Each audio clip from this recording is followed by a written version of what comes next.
Se tem algo que não tem consenso é dizer quem é o melhor diretor da história. Baseado em qual diretor fez o melhor filme é difícil. Como me disse, Ben-Hur é melhor do que O Homem que Queria Ser Rei, John Huston é melhor que William Wyler, dizer que Barry Lyndon é melhor que Amadeus é complicado porque parece que tem filmes que chegaram no teto de qualidade técnica que não dá para competir mais. Eles são perfeitos no que se propõem. Só que quando o assunto é o pior diretor, é um pouco mais fácil de decidir. Eu já falei algumas vezes aqui no canal que o que define um bom diretor não é necessariamente a sua obra final. Se o filme te agrada ou não, não é isso a questão. A gente precisa levar em consideração que um diretor é, acima de tudo, o líder de uma equipe e como líder ele precisa respeitar essa posição. Não é fazer como o Michael Cimino, que fez na gravação de Deer Hunter, a equipe inteira protestar. Os atores se sentiram explorados, exaustos e chegaram a deitar no chão, se recusando a gravar mais. Ou seja, ele com uma postura cansativa, opressiva e em certo ponto até desumano. E não é à toa que Michael Cimino depois fez o desastre do Portal do Paraíso, o maior fracasso da história do cinema, e foi processado por tirar sangue real de cavalo para usar nos atores. O intuito era economizar. Olha que diretor, né? Fora que ele literalmente explodiu um cavalo durante a gravação. Olha que diretor, olha que exemplo. Tratar os atores e os animais de forma desumana vai além de o filme ser bom ou não. É a mesma história de Kubrick, não é à toa que Kubrick nunca ganhou Oscar de direção. É porque a gente não considera apenas o produto final, entende?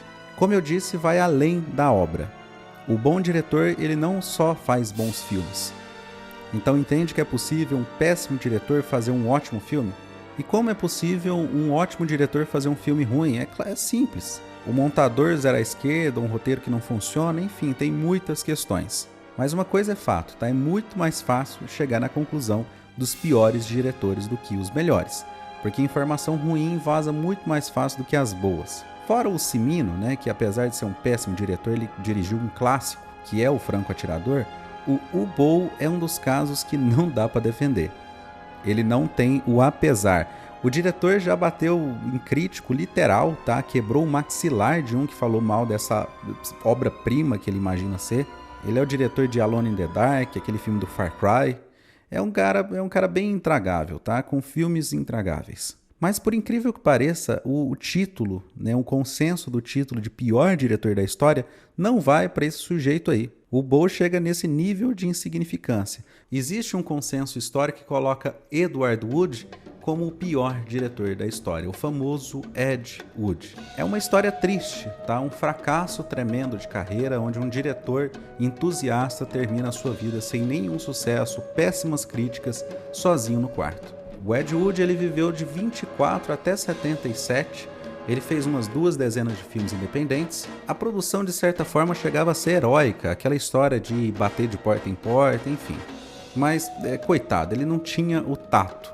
Os filmes em si são péssimos, como um microfone que vazou, uma parede falsa que balançou, um túmulo de papelão que caiu.